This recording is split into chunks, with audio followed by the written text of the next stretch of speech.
नमस्कार दोस्तों, कैसे हो। लाइफलाइन क्लासेज में आप सबका स्वागत है। मैं विक्रांत यादव हूँ। दोस्तों, आप सबका लाइफलाइन क्लासेज में स्वागत करता हूँ। दोस्तों, आज दीपोत्सव है, दीपावली का त्योहार है। तो दोस्तों, इस दीपावली के त्योहार पर आप सबको मेरी तरफ से हार्दिक शुभकामनाएं। मैं ईश्वर से ऐसी कामना करता हूं कि अगली दीपावली से पहले आप सब सफल हों और आप सब पर माँ लक्ष्मी की कृपा बने। इन्हीं शुभकामनाओं के साथ अब अपना आज का टॉपिक बिजनेस मेथड की आज अपनी तीसरी क्लास है। अपन प्रयास करेंगे कि दीपावली की छुट्टियों में कंप्लीट करें। ऐसा प्रयास करेंगे, हो सकता है एक दो दिन अधिक भी लग जाए, लेकिन ऐसा प्रयास करेंगे। दोस्तों, बिजनेस मेथड आपका दीपावली के अवकाश का सदुपयोग भी हो जाएगा और आपका रिवीजन भी हो जाएगा बिजनेस मेथड का। और एक तरह से अपन जो पढ़ेंगे वो ओनली आवश्यक कंटेंट पढ़ेंगे, अनावश्यक एक भी लाइन नहीं पढ़ेंगे। आवश्यक कंटेंट होगा, इसको आराम से आप एग्जाम टाइम में रिवाइज भी कर पाएंगे। पहले क्लास को देख करके समझ लें, फिर स्क्रीनशॉट ले लें और बाद में नोट डाउन करके अपने नोट्स बना लें। एक पतला सा रजिस्टर ले लें, 70 से 80 पेज हो जिसमें, इतना सा रजिस्टर ले लें और उसमें अपने नोट्स बना लें। ये आपके लिए मेरे हिसाब से तो ये ब्रह्मास्त्र का कार्य करेंगे, रामबाण होंगे ये। तो दोस्तों, मैं आपके लिए प्रारंभ कर रहा हूं।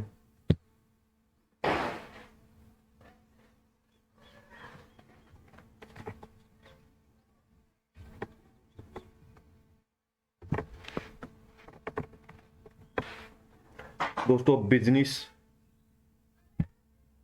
मेथड, व्यवसाय प्रबंधन कितने क्वेश्चन का है? 25 क्वेश्चन का ये मैटर है। व्यवसाय के उद्देश्य, तो व्यवसाय के उद्देश्यों में सबसे पहला है दोस्तों आर्थिक उद्देश्य। आर्थिक उद्देश्य सबसे प्रमुख उद्देश्य होता है व्यवसाय का। दोस्तों, व्यवसाय बिजनेस कोई भी व्यक्ति क्यों करता है? सामान्य सी बात है दोस्तों, लाभ कमाने के लिए करता है, प्रॉफिट के लिए करता है। तो व्यवसाय का सबसे प्रमुख प्रमुख उद्देश्य लाभ कमाना होता है। वर्तमान समय और परिस्थितियों के अनुसार व्यवसाय के इस उद्देश्य में कुछ परिवर्तन हुआ है। परिवर्तन क्या हुआ है दोस्तों? ग्राहकों की अधिकतम संतुष्टि के साथ लाभ कमाना हो गया है। वर्तमान समय में प्रमुख उद्देश्य व्यवसाय का क्या हो गया है? ग्राहकों की अधिकतम संतुष्टि के साथ लाभ कमाना होता है। क्योंकि दोस्तों, ग्राहक संतुष्टि के बिना लाभ आप एक बार कमा सकते हैं, दोबारा वो ग्राहक आपके पास नहीं आएगा। अगर वो आपके प्रोडक्ट से, आपके सामान से जो आपसे लेके गया है उससे अगर वो संतुष्ट होगा, उसकी आपकी सर्विसेज से संतुष्ट होगा, तो दोस्तों वो ग्राहक दोबारा से आएगा। दोस्तों, अपन जिस होटल में खाना खाने जाते हैं तो वहां अपन क्या प्राप्त करते हैं? खाना खाते हैं, भोजन प्राप्त करते हैं, सेवा प्राप्त करते हैं उनकी। और जिनकी सेवाओं से अपन प्रसन्न होते हैं कि हाँ यार, अच्छा खाना खिलाया इस होटल में, तो अपन वहां दोबारा जाते हैं, अन्यथा दोबारा नहीं जाते हैं।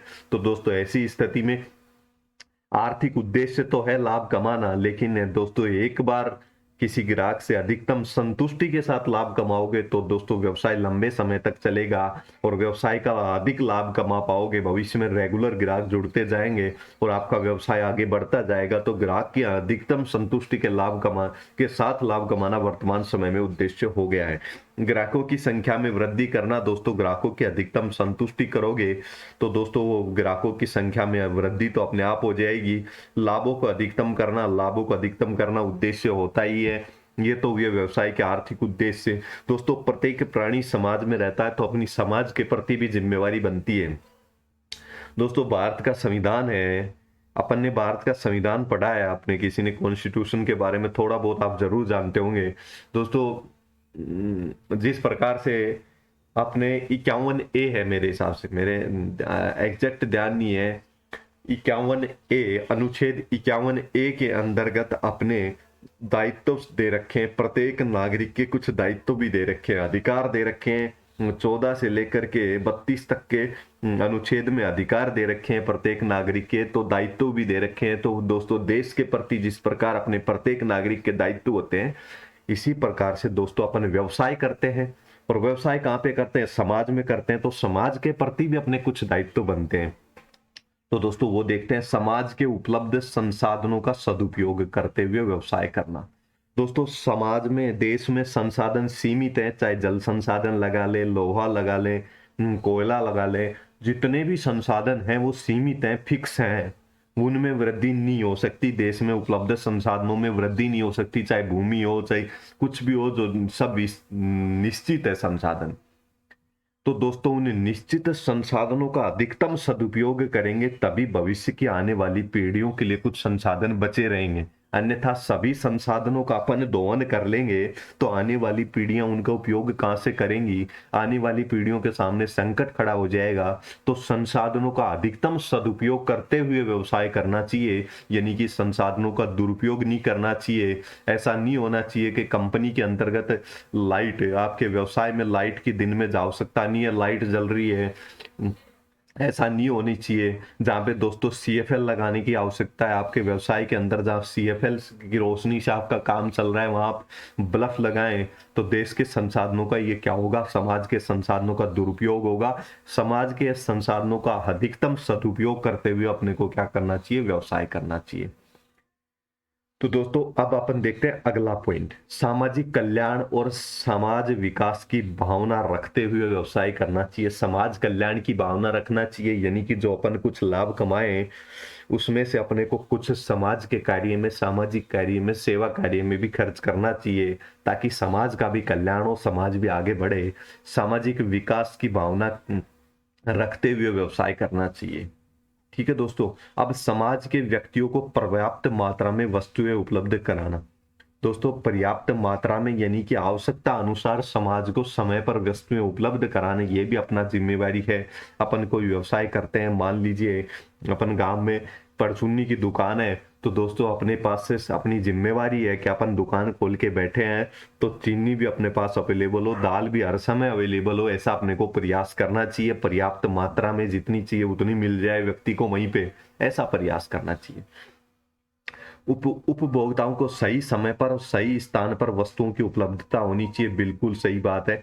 सही समय पर और सही स्थान पर वस्तुओं एवं सेवाओं के संबंध में उचित मूल्य वसूल करना चाहिए। मान लीजिए दोस्तों, आपने पहले खूब देखा होगा, आपके शहर में, आपके गांव में किसी चीज की मात्र एक दुकान है, तो दोस्तों वो आपसे उचित मूल्य नहीं वसूलता है, आपको महंगी चीजें मिलती हैं गांव में। आप थोड़े बड़े शहर में जाओगे, वहां पे थोड़ी सस्ती चीजें मिलती हैं। उसका कारण क्या है दोस्तों, वो आपसे थोड़ा महंगा देता है। क्योंकि महंगा क्यों देता है, उसको पता है कहाँ जाएगा ग्राहक, ग्राहक को चीज की अर्जेंटली आवश्यकता होगी तो कहाँ जाएगा। आपके दुकान में मान लो एक मेडिकल एक है, एक ही मेडिकल है, तो दोस्तों दवाई की आपको आवश्यकता पड़ गई रात को, तो दोस्तों वो आपसे अधिक पैसे वसूलता है, क्योंकि उसको पता है आप कहाँ जाओगे, आपके पास ऑप्शन नहीं है।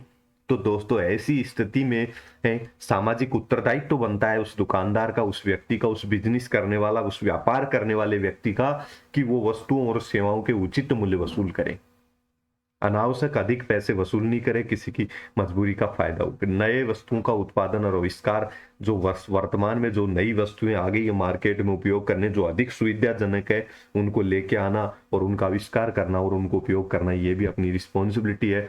सभी प्रकार के करों का भुगतान करना, दोस्तों ये भी एक दायित्व बनता है कि व्यवसायी जो व्यवसाय कर रहा है उसको सभी करों का भुगतान करना चाहिए। क्योंकि दोस्तों अपन टैक्स का भुगतान करते हैं, उससे सरकार का खर्चा चलता है, और सरकार का खर्चा जो व्यवसायी होता है लाभ कमाता है, जीएसटी का भुगतान करता है। जीएसटी होता है goods of service tax, goods of service tax लगता है। ये किस पे लगता है, गुड्स एंड सर्विस टैक्स किस पे लगता है दोस्तों, वस्तुएं क्रय करता है तो व्यापारियों पे लगता है। अगर व्यापारी इसका टैक्स का भुगतान करते हैं तो वो सरकार के पास पैसा जाता है, और सरकार सड़क बनाने में, सुविधाएं विकसित करने में अपने ऊपर ही व्यय करती है। जैसे हॉस्पिटल बनाने के अंदर, अन्य बहुत सारी सुविधाओं के ऊपर गवर्नमेंट के द्वारा व्यय किया जाता है। अब अगला उद्देश्य, तीसरा और आखिरी उद्देश्य, मानवीय उद्देश्य। दोस्तों कर्मचारियों को आदेश निर्देश देते समय उनकी भावनाओं का ध्यान रखना चाहिए, कर्मचारियों की भावना का ध्यान रखना चाहिए। कर्मचारी है आपकी दुकान पे कोई काम कर रहा है, आपके व्यवसाय में कोई काम कर रहा है, कोई सफाई कर्मी है आपके व्यवसाय में सफाई का कार्य करता है, तो दोस्तों ऐसा नहीं सोचना चाहिए कि ये तो गरीब है, हीन है, दीन है।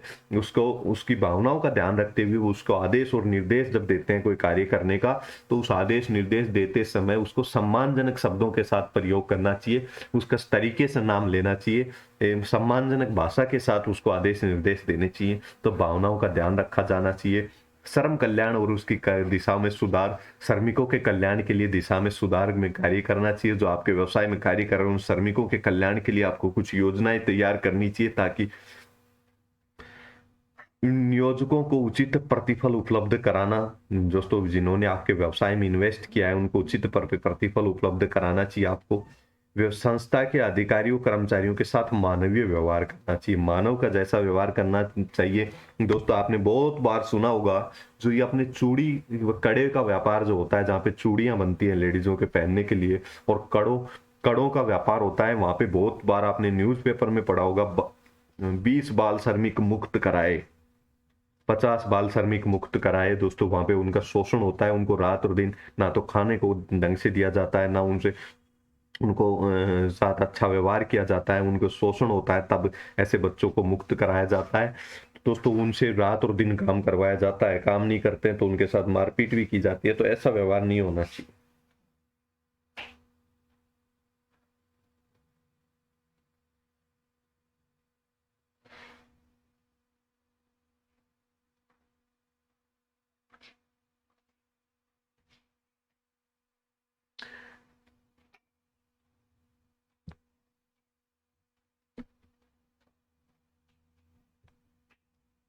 व्यवसाय को उद्देश्यों को प्रभावित करने वाले तत्व, दोस्तों कुछ तत्व ऐसे होते हैं जो व्यवसाय के उद्देश्यों को प्रभावित करते हैं। तो बाजार की स्थिति, सबसे पहला बाजार की स्थिति। दोस्तों बाजार में अगर किसी चीज की, मान लीजिए एक दुकान है, कंपटीशन नहीं है, प्रतिस्पर्धा नहीं है आपस में, एक तो बहुत सारी दुकानें हैं और आपस में प्रतिस्पर्धा है, तो उचित वस्तु मिलेगी आपको और सही मूल्य पर वस्तु मिलेगी। अगर मान लो एक ही दुकान है मार्केट में, किसी चीज की एक ही दुकान उपलब्ध है, तो दोस्तों आपको वो महंगा भी देगा और आपको जो वस्तु मिल गई वही वस्तु लेनी पड़ेगी। एक से अधिक दुकानें हैं तो आप अलग अलग वस्तुएं देख करके ले सकते हैं। तो दोस्तों ये बाजार की स्थिति पर निर्भर कर रहा है कि व्यवसाय में के उद्देश्य किस प्रकार के हैं, बाजार की स्थिति पर निर्भर करता है। नव प्रवर्तन, इनोवेशन। इनोवेशन होता है दोस्तों नया, नई टेक्निक का आना, नई टेक्निक आ जाती है, वो इनोवेशन कहते हैं। पहले अपना मोबाइल होता था, छोटा मोबाइल फोन होता था, फिर टेक्निक में परिवर्तन हुआ, नई तकनीक विकसित हुई, तो इंटरनेट वाले आजकल स्क्रीन टच मोबाइल आने लगे। तो ये नव परिवर्तन है, इनोवेशन है। इनोवेशन सुधार, तकनीक में सुधार होना आवश्यक है व्यापार के अंदर, तो ये नव परिवर्तन होता है, ये इनोवेशन है। तीसरा हुआ भौतिक एवं वित्तीय संसाधनों पर भी व्यवसाय के उद्देश्यों को प्रभावित करने वाले तत्व भौतिक और वित्तीय संसाधनों पर भी निर्भर करते हैं। प्रबंधन निष्पादन एवं विकास, प्रबंधन निष्पादन एवं विकास भी निर्भर करता है। प्रबंधन का विकास होना चाहिए, डेवलपमेंट होना चाहिए, मैनेजमेंट की तकनीक में भी अपने को, प्रबंधन की व्यवस्था में भी सुधार करना चाहिए। भौतिक वित्तीय संसाधनों पर भी व्यवसाय के उद्देश्य निर्भर करते हैं। जिसके पास भौतिक और वित्तीय संसाधन, पैसों की कमी है, तो वो व्यवसाय के अपने उस हिसाब से उद्देश्य निर्धारित करता है। जिसके पास पैसे बहुत अधिक हैं वो उस हिसाब से अपने व्यवसाय के उद्देश्य निर्धारित करते हैं।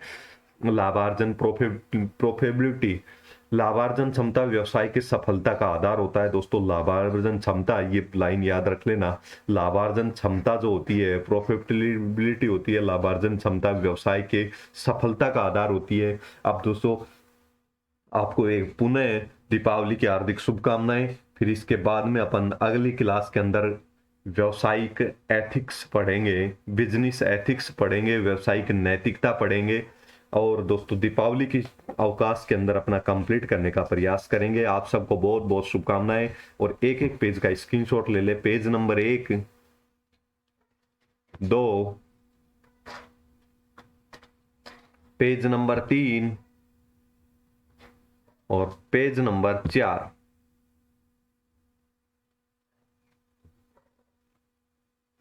दोस्तों धन्यवाद।